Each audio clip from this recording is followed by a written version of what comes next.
The hour was late, and I had nearly extinguished my lamp when the missive arrived, delivered by no hand I could see, nor step I could hear, but by a sudden and spectral tapping at my window-pane. The envelope, pale as a funeral shroud, bore the mark of Lord Alistair Valdemar, a name long absent from my acquaintance, yet impossible to forget. With trembling fingers I broke the seal. The ink was faded, the words erratic, as though scrawled by a hand possessed of great fear or feverish desperation. The message within was brief, yet laden with unspoken horrors. "I am undone! The door should never have been opened. It calls to me still. Come, I beg of you, before it is too late." The final words trailed into a smear, as though the very act of writing had drained the last of his resolve. A dread unlike any I had known settled upon my chest, for I recalled the house of Blackthorn Manor, an edifice of stone and sorrow, standing alone amidst the barrenness of the northern moors. Once it had been a place of warmth, of laughter within candle-lit halls. But time had worn it as time does all things, and whispers of its decay had reached even my distant ear. A chill, unnatural in the summer air, stirred the drapery at my window. Though I had not the heart to admit it, I knew in that moment that I must go. The road to Blackthorn was long and cruel, a path that twisted through forsaken fields and past ruins where even the ivy had withered, as though some unseen blight had touched all that lay in the manor's shadow. The wind whispered low, as if fearful of raising its voice too high, and the sun, sallow and weak, seemed unwilling to lend warmth to the earth below. As I rode, I became aware of an unwelcome presence, not a fellow traveller, nor a beast upon the road, but something unseen yet ever near. A crow, black as midnight and gleaming with an unholy lustre, followed me from tree to tree, alighting upon barren branches with a patience that bespoke some dark purpose. Was it an omen, a harbinger of what lay ahead? I knew not, but its presence unsettled me. At times, when the path twisted sharply and the winds howled against the rising hills, I thought I heard another sound beneath the gale, a voice whispering my name. I turned, but there was nothing. With each mile that passed, the landscape grew more wretched, the trees thinning into skeletal husks, their twisted limbs clawing toward a sky choked with heavy clouds. I pressed onward, though each step of my horse seemed leaden, as though the earth itself sought to ensnare me and drag me beneath. At last, as dusk fell upon the world, and shadows stretched long and gnarled across the moor, I saw it, Blackthorn Manor. The house loomed upon the hill like a spectre of stone, its towering turrets reaching into the heavens like supplicants, begging some unseen force for mercy. A creeping ivy, long untrimmed, strangled the once proud facade, while the windows, dark and empty, seemed like vacant eyes watching my approach. And there, perched upon the highest spire, the crow waited, silent and knowing. A weight settled upon me, heavier than fatigue, heavier than dread itself. I had arrived. The last door that opened would soon open for me. I beheld it then, Blackthorn Manor, an edifice of silent woe, perched upon its solitary hill, like a watchman of the damned. The house was not merely aged by time, but burdened by something deeper, something unseen, as though it bore upon its stones the weight of uncounted sorrows. The turrets clawed at the darkening sky, and the windows, tall and narrow like the eyes of a gaunt spectre, reflected no light, though the embers of the dying sun still smouldered upon the horizon. As I neared, the wind, which had been but a whisper upon the moors, rose in sudden fury, rushing through the corridors of the house with a voice all its own, a voice that sighed and moaned, weaving itself between the splintered beams and through the ivy-choked eaves. The house, it seemed, breathed. A great iron gate, rusted and warped, stood before me, its hinges broken, its chains undone, as though it had long ceased to serve as guardian against whatever lay within. I stepped forward, and as my boots crushed the brittle remains of long dead leaves, I felt a presence, not a figure nor a shade, but something less tangible, something woven into the very marrow of this place.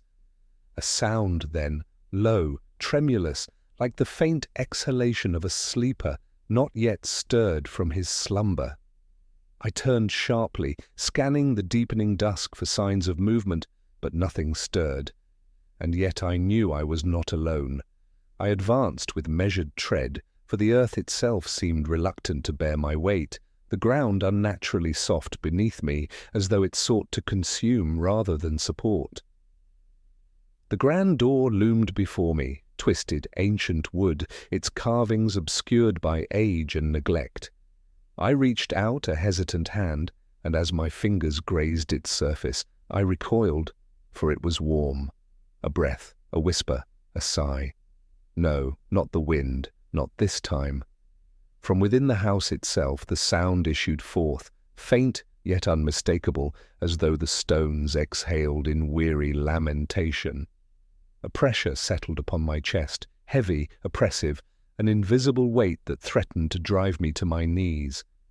I hesitated, but the memory of Valdemar's letter, its pleading urgency, pressed upon my mind. I had come too far to turn away. Grasping the handle, I drew the door open, and at once a breath of stale, sepulchral air washed over me, thick with the scent of mildew and something else, something older, something dead. And then, as the last shreds of daylight abandoned the sky, I stepped inside. No sooner had I stepped into the forsaken halls of Blackthorn Manor than the heavy door groaned shut behind me, sealing the light of the outside world beyond its ancient frame. A silence followed, thick, unbroken, save for the faint crackling of a fire unseen, casting long, writhing shadows upon the time-worn walls. As my gaze swept the chamber, my breath caught upon the sight of a portrait, a relic of the past, untouched by the dust and decay that smothered the room. It was the likeness of Lord Alistair Valdemar, though not as I had known him in recent years. Here he stood in the fullness of his youth, regal, broad-shouldered, his gaze unburdened by sorrow. His eyes, though fixed in the stillness of paint, bore a sharpness, a quiet certainty, as though the artist had captured not just his image, but his very essence. And yet, beneath the grandeur, a subtle wrongness lingered. There was something in the set of his mouth, in the near imperceptible tension at the corners of his eyes. A great effort had been made to conceal it, but the longer I gazed, the more I felt it, an unspoken dread, a creeping shadow behind his otherwise noble visage. A strange sensation overtook me then, an eerie certainty that his eyes had shifted, ever so slightly, as though regarding me in silent warning. A trick of the flickering firelight, I assured myself, though my hand trembled as I withdrew it from where I had unconsciously reached toward the canvas. Even as I turned away, I could not rid myself of the feeling that I had glimpsed a part of Valdemar's soul, a moment captured before some unseen horror had set its talons upon him. And I could not shake the dreadful certainty that whatever had changed him awaited me within these walls. A distant caw shattered the hush of the manor. It was a cry, sharp as broken glass, ringing through the high, empty corridors. I started, my pulse quickening. I had thought myself alone in that suffocating stillness, but the sound, distant yet piercing, assured me otherwise. Hesitantly I moved toward the nearest window. The glass was warped with age, distorting the image beyond, but even through the fog of years I saw it, the crow. Perched upon the highest spire of Blackthorn Manor, it sat unmoving, its onyx feathers gleaming dully against the sallow moonlight.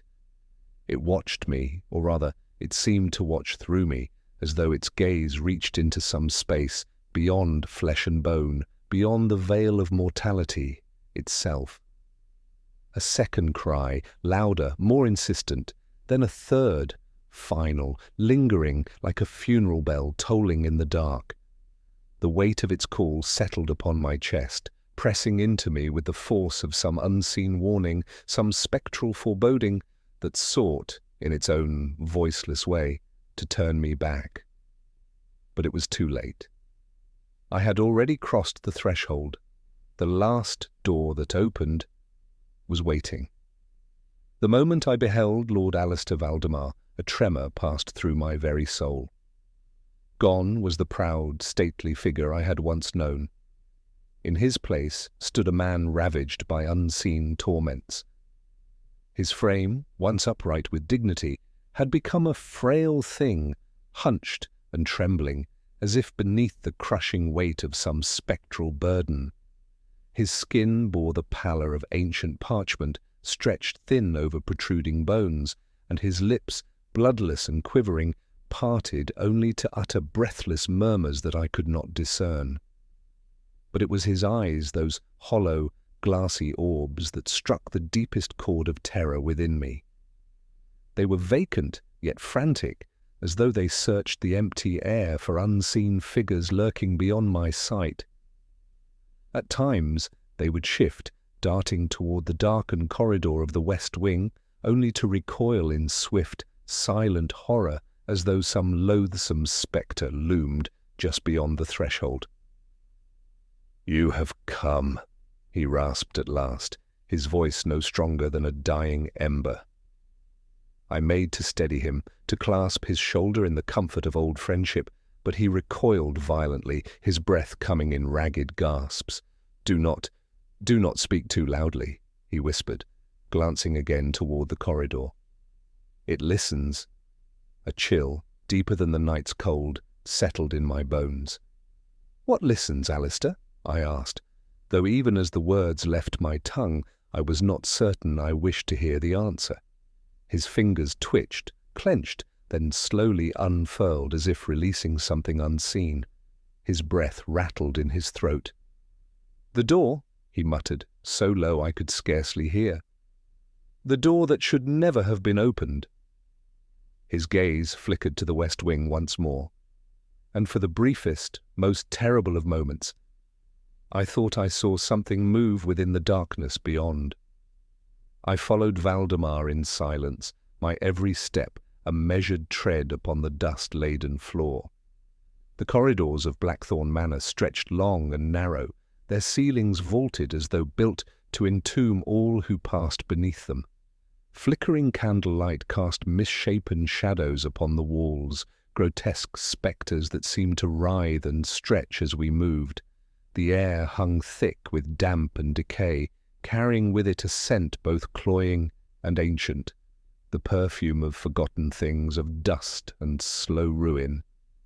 Yet it was not the air, nor the silence, nor even Valdemar's shrouded countenance that sent a chill to the very marrow of my bones.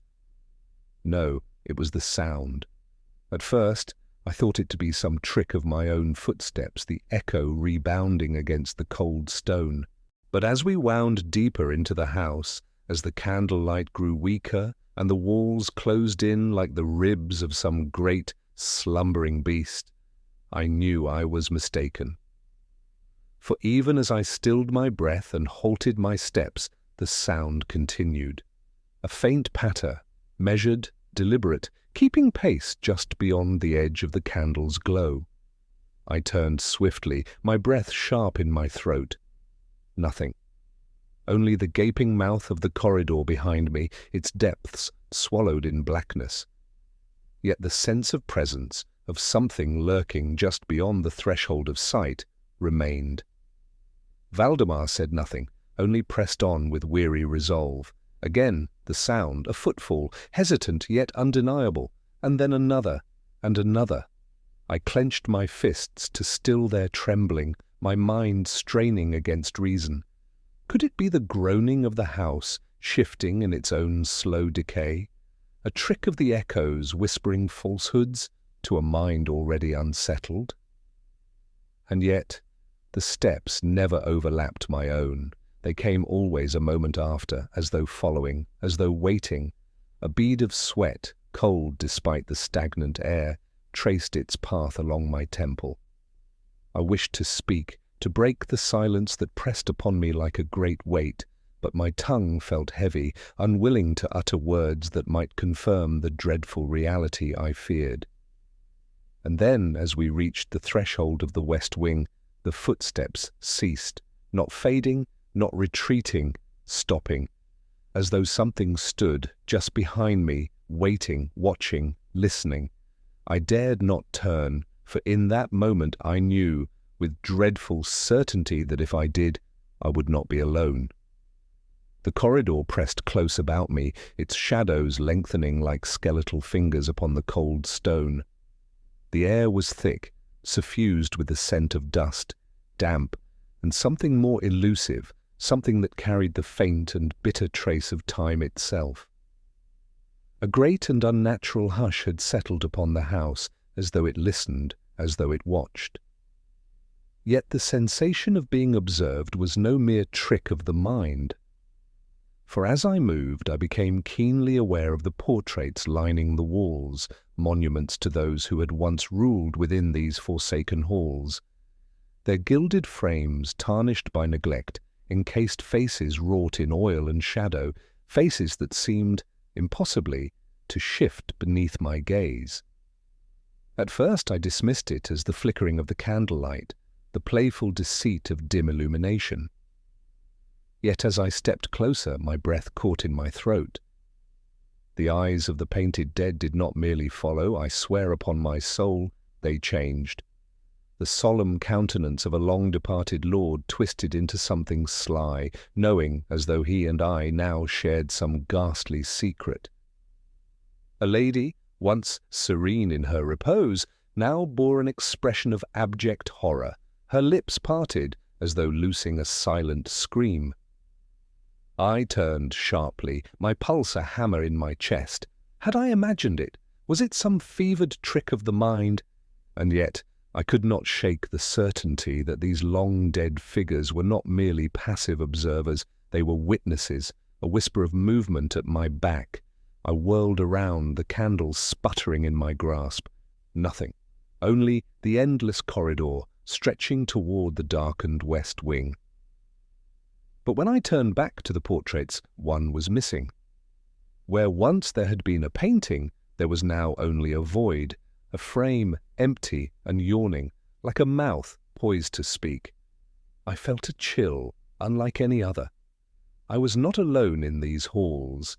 I quickened my pace, unwilling to linger beneath the gaze of the spectral ancestors any longer. The corridor twisted and wound deeper into the heart of the manor, the air growing staler, as though the walls themselves had ceased to breathe. And then I heard it. At first, it was no more than the faintest disturbance, a mere shift in the silence. But as I strained to listen, it grew clearer. A tapping, faint, measured, a slow and deliberate rhythm, as though some unseen hand rapped lightly upon the very bones of the house. I halted, heart thundering against my ribs. The sound came not from before me nor behind, but from within the very walls themselves. A second sound now, a murmur, soft and insidious, threading itself through the air like a thing alive. I could not make out the words, but there was an urgency to them, an insistent pleading that sent ice through my veins. My breath came shallow. Was it the wind, snaking through unseen cracks in the manor's structure? The settling of ancient wood? Or was there something more? I pressed my ear to the cold stone. The murmurs ceased, as though they knew they were being heard. A beat of silence. Then the tapping resumed, louder now, closer, and then a whisper, low, guttural, my name. I stumbled back, my candle's flame guttering. From somewhere beyond the walls, something waited. Something knew me, and something was trying to get out. The silence that followed was unbearable, thick, suffocating, pregnant with some nameless dread. The walls, which had once seemed merely ancient, now pressed inward, heavy with the weight of a secret too long concealed. Lord Valdemar stood before me, his form diminished, his breathing shallow, like a man standing upon the edge of an abyss, peering into a darkness from which there is no return. "I should not have called you here," he whispered at last, his voice scarcely more than the stir of a dying breeze. "There is no salvation to be found in these halls, only the thing I have awakened." A tremor passed through me. "What is it you speak of, Alistair?" His breath hitched, his body shuddering as though some unseen force had passed through him. His eyes, hollowed by sleepless torment, darted toward the west wing, the place he had so far refused to name. "The door," he breathed, the words barely leaving his lips. "I opened it." I scarcely knew if I breathed myself, so great was the weight of his confession. The house seemed to shrink around us, the air colder, the candlelight dimming as though the very walls recoiled from his words. "I was drawn to it," he continued, his voice now trembling, thick with some dreadful reminiscence. "Not by curiosity, nor by some foolish impulse, but by something else. A will that was not my own. It called to me, not in voice nor in any earthly sound, but in whispers woven through the silence, in the stillness of the night, in the very pulse of the manor itself. A shadow stirred within me, a dread deeper than fear, more insidious than madness. "And what did you find beyond it?" I asked, though my soul shrank from the answer. He closed his eyes, and I saw in the tightening of his brow, in the sharp intake of his breath, that he was standing there once more before the threshold of some unspeakable doom. "There was nothing," he said at last. "No chamber, no passage, no earthly space. Only blackness, vast and infinite, a void deeper than the night, deeper than death. I felt it before I saw it, and even then, I knew it had been waiting." A silence stretched between us, deep and terrible. "For how long?" I whispered. His gaze found mine, and I wished that it had not. For within it I saw the answer, an understanding so cold, so absolute, that my soul recoiled. "Always," he said. "It has always been waiting." A shudder passed through him, and he clutched at his temples as though to ward off some presence I could not see. "And now," he whispered, his voice breaking, "it is no longer beyond the door. It is here." The candle sputtered, and in the darkened hush that followed, I heard it. A breath, not mine, a movement, not his. And from the corridor beyond, from the depths of the west wing, a whisper, low and waiting. The silence of Blackthorn Manor was no longer merely an absence of sound. It had become a force in itself, thick and cloying, pressing upon my lungs with an invisible weight. The candle in my trembling grasp shuddered, its flame elongated, contorted, as though recoiling from something unseen. And yet it was not the feeble light that betrayed the horror which now encroached upon me. It was the darkness. For the darkness in Blackthorn was not like the natural dimness of unlit corridors or forgotten halls. No, it moved, subtle at first, like a trick of the weary eye, a shifting at the periphery, a fleeting flicker of form where no form should be.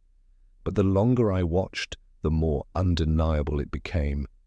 The shadows twisted and undulated, creeping along the walls without cause, without source.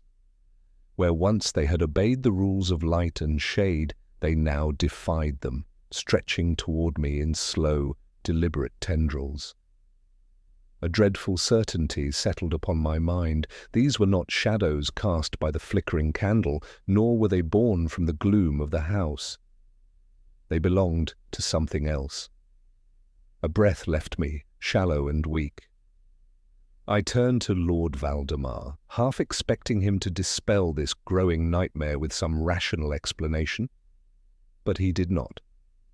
He only stood motionless, his countenance stricken, his gaze fixed not upon me but upon the darkness that gathered behind me. A singular terror rooted me in place. I could not bring myself to turn. I knew that if I did, I would see something I was never meant to see. And yet, the horror of the unknown was unbearable. Summoning what little resolve remained to me, I turned sharply, the candle held high. Nothing. Only the yawning corridor, the gaping maw of the west wing stretching before me. And yet, the oppressive weight of presence had not lifted. If anything, it had grown stronger. The candle's flame flickered violently, left, then right, though no breath of air disturbed the stagnant gloom. And then, at last, I saw it. Not in the open, not in the fullness of the dim glow, but in the mirror. A tall, gaunt shape, featureless save for the two voids where eyes should be, stood just beyond the light, motionless, waiting. My breath hitched, a strangled sound escaping my throat. I turned, the candle trembling violently in my grip. Nothing. The corridor was empty. The mirror's glass, though, told a different truth. It was still there. And this time, it had moved closer. A cold hand clutched my wrist. I cried out, twisting in terror, only to find Valdemar gripping me with feverish strength. "We must go," he rasped, his voice raw, desperate. "It is watching." He did not need to tell me twice. As I turned to flee, the candle's light flickered once, then died. And in that instant, I knew the darkness had found me. Sleep did not come easily within the walls of Blackthorn Manor. The air in my chamber hung thick and stagnant, as though the house itself resented my intrusion. The faint sputtering of a dying candle was the only sound to break the silence, yet still I found no rest. My mind was a tumult of fragmented thoughts, haunted by the whispers I had heard beyond the walls and the spectre of dread that had settled upon Valdemar's countenance. Yet, at some nameless hour of the night, when darkness is at its deepest and the mind, untethered from reason, drifts toward the abyss, I felt the first stirrings of something unnatural. A shift in the air, imperceptible yet undeniable, a presence, nameless and unseen, pressing against the edges of my consciousness. And then, from beyond the veil of sleep, I heard it. A whisper. Soft, like the sigh of wind through an open crypt. But it was no wind, it spoke my name. At first, I dismissed it as some foul remnant of dream, a mere trick of my restless mind. But it came again, closer, no longer carried by the distance of shadow, but just beyond my door. Come. I sat bolt upright, my breath catching in my throat. A slow, creeping horror wound its way through my limbs, for the voice, it was not Valdemar's, it was something else entirely. A dreadful compulsion seized me then, one I could neither resist nor explain. Though every fibre of my being recoiled, my body moved of its own accord. My feet found the floor, cold as the touch of the grave. My hands trembled as they reached for the latch. The door groaned open with a sound that was too loud, too alive, as though the very wood protested my passage. And beyond it, only darkness. A corridor, long and yawning, stretched before me like the throat of some slumbering beast. The candlelight did not reach far, its feeble glow swallowed by an unnatural blackness that seemed to pulse, to shift, as though awaiting my descent. And then, the voice again, from within the abyss. Come. And though my soul begged for flight, my feet carried me forward. I knew, even before my trembling hand reached for it, that the door was no ordinary portal. It loomed before me in the darkness, its ancient wood swollen with time and damp, the carvings upon its surface long worn to obscurity. Yet beneath my unsteady candle's flickering glow, I could see them still, twisted etchings, symbols of some forgotten hand, writhing as though eager to escape their prison of oak. And then I felt it. The breath. At first, it was but a whisper against my skin, faint as the last exhalation of a dying man. But as I inched closer, the sensation deepened, a slow, rhythmic inhalation, as though the very wood before me swelled with unseen lungs. I recoiled, my breath caught in my throat. Was it merely the draught that seeped through the crumbling mortar of the manor? A mere trick of my fevered imagination? Number. The breath came again, deliberate and measured, and with it the door shifted. The wood, old and gnarled, bulged inward, then receded, a slow and awful pulse, as though responding to some silent summons from beyond. And in that moment, an overwhelming certainty seized me. This door was not merely an entrance, not merely an object set between one place and another. It was alive. My fingers hovered over the handle, rusted iron, cold as the grave. A terrible compulsion gripped me, not unlike the one that had drawn me from my chamber. A force beyond my own will guided my movements, pulling me forward, even as my very soul recoiled. It wanted to be opened. It had always wanted to be opened. And yet, some nameless instinct, buried deep within me, screamed in silent protest. If I unsealed it, if I stepped beyond its threshold, I would not return the same. A shadow passed beneath the crack, slithering like ink, spilled upon the floor. And from the other side, a sound, not a voice, not even a whisper, but a heartbeat, slow, sonorous, in perfect rhythm with the breath of the door. I staggered back, horror wrenching me from my trance. The walls seemed to constrict, the air thick with something unseen, something ancient and patient. I turned, desperate to flee, but behind me, only darkness. And then the latch clicked. The door had begun to open on its own. The door groaned upon its ancient hinges, releasing a breath, not of stale air, nor the expected musk of decay, but of something deeper, more unnatural. A wind that carried no scent, no temperature, no substance, yet filled the very marrow of my bones with an instinctive dread. The candle in my grip sputtered and failed, plunging the corridor into a darkness that was no mere absence of light. No, it was a thing in itself, thick and cloying, pressing against my skin as though I waded into unseen waters. And beyond, within the gaping threshold, nothing. No chamber lay beyond the door, no walls, no floor, no end nor beginning, only blackness, a void deeper than the night, deeper than the grave. It was not the darkness of an unlit room, nor even that of a starless sky, but something wholly unnatural, wholly wrong, a blackness that did not merely obscure but devoured, a chasm without dimension or reason. And within it, something moved. Not in the way a living thing might shift in restless slumber, nor as a creature lurking in unseen depths. No, it was an undulation, a stirring within the void itself, as though the darkness was alive, was aware, was waiting. Then came the whisper. My name, not spoken, not truly, but felt. A sensation upon my skin, upon the nape of my neck, curling around my ribs like unseen fingers. It did not emerge from the depths, nor echo from the corridors behind me. It was within me.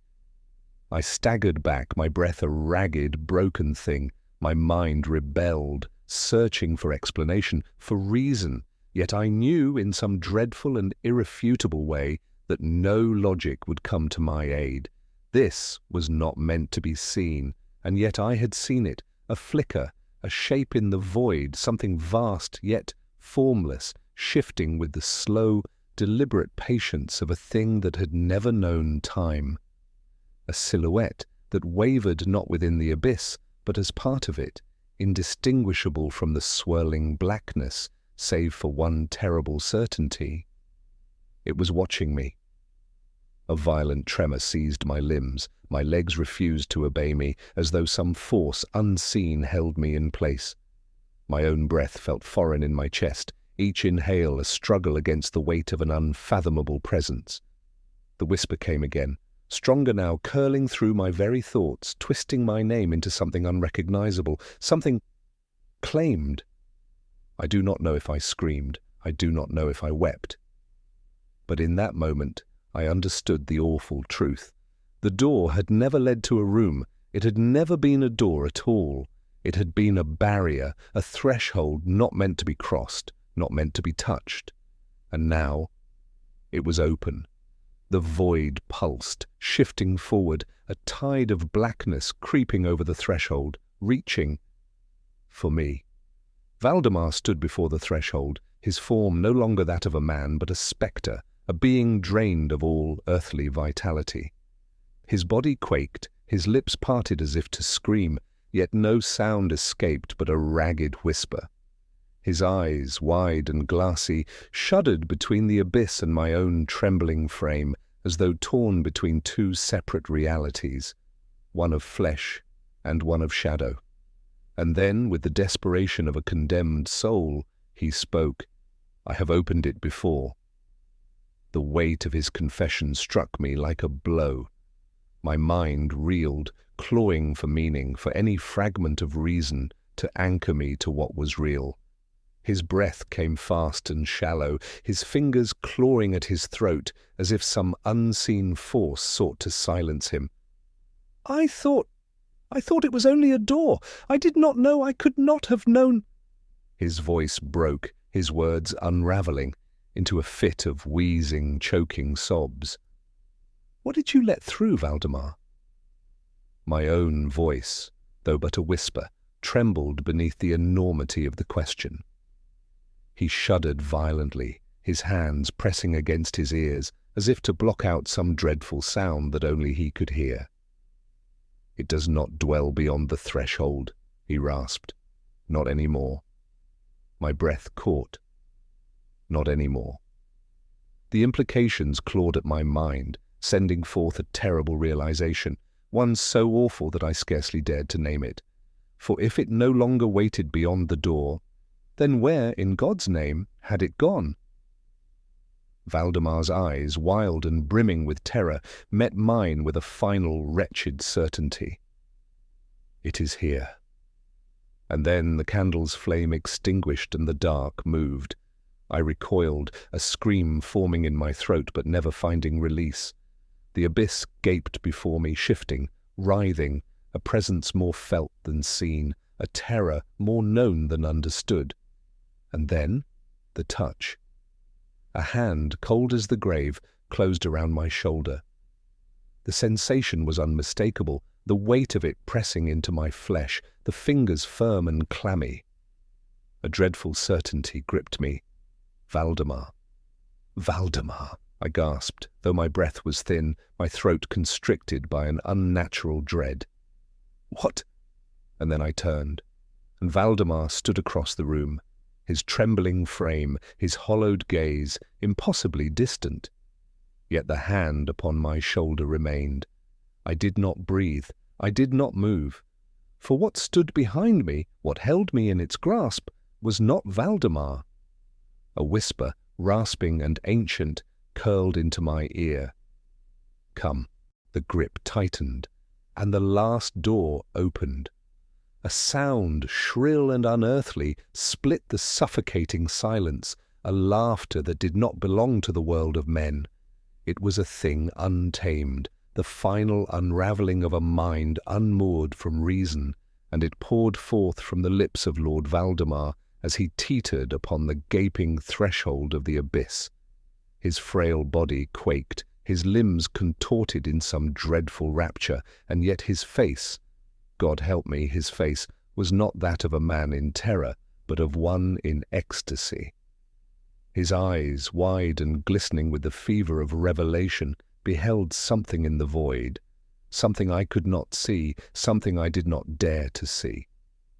I reached for him, though whether in salvation or self-preservation I know not. But my grasp found only air. With a sudden, violent motion he leapt. He did not fall as a man should, did not descend with the slow inevitability of gravity's cruel embrace. No, he was taken. The abyss swallowed him whole, his laughter stretching, distorting, until it became indistinguishable from the low, hungry murmur that pulsed from within that nameless black. For an instant, only an instant, I thought I glimpsed something rise to meet him, a shape vast and unknowable, shifting within the depths, its outline undulating like ink in water. And then, silence. The door, as though sated by its offering, trembled and began to close. The shadows shrank inward, devouring their own presence, the void pulling back into the space where it had long been confined. But just before it sealed, before the final sliver of blackness disappeared, the laughter came again, distant now as though issuing from the deepest corners of the earth. And it was not alone. I ran. Through corridors that twisted and writhed beneath the dim glow of my flickering candle, through halls that groaned as though the house itself lamented what had transpired. My breath was a ragged thing, my heart a hammer of dread against my ribs, but I did not stop. I reached a grand staircase, its wooden steps warped and cracked with time. It should have led to the entrance, to the great iron doors beyond which salvation lay. But when I descended, my knees near buckling beneath the weight of my terror, I found myself, not at the entrance, but back at the corridor of the west wing.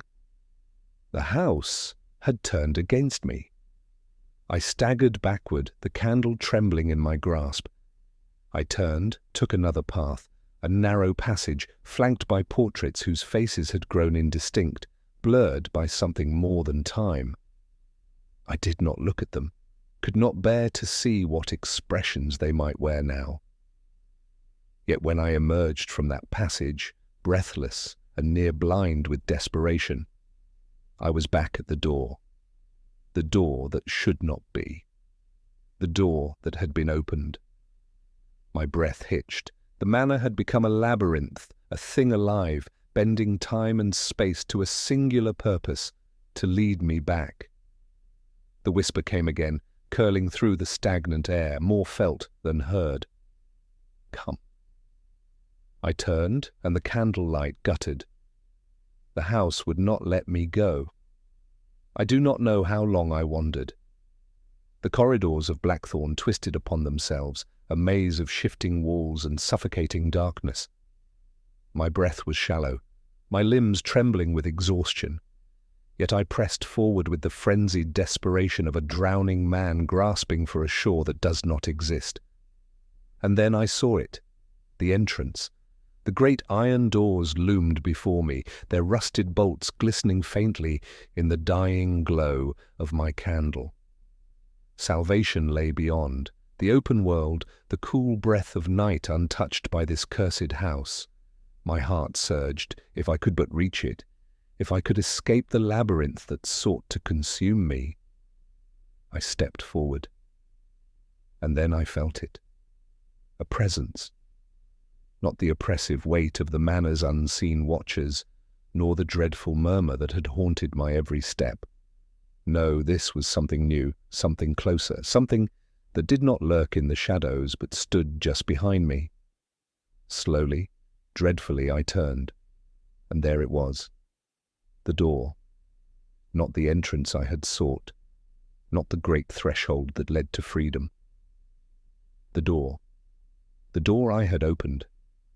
It stood mere feet from me, tall and immutable, where it had never been before. The black wood, pulsing with that awful, unnatural breath, awaited me. I staggered back, horror choking the air from my lungs. This could not be. I had left it behind, I had fled from it. And yet, here it stood, a mockery of space, of time, of the laws that bound all things to reason. The house was no mere structure of stone and timber. It was a thing of intent, of will, of vast and hungry presence that had twisted reality itself to bring me back. The whisper came again, low, insidious. Come. A force unseen pressed against me, an inexorable pull, not upon my body, but upon something deeper, something that had been marked the moment my fingers first grazed that cursed threshold. The door had followed me, it had always been following, and it would not be denied. I ran. Through the withered gardens, past the skeletal trees whose branches clawed at the sky, I fled, out into the cold embrace of the night.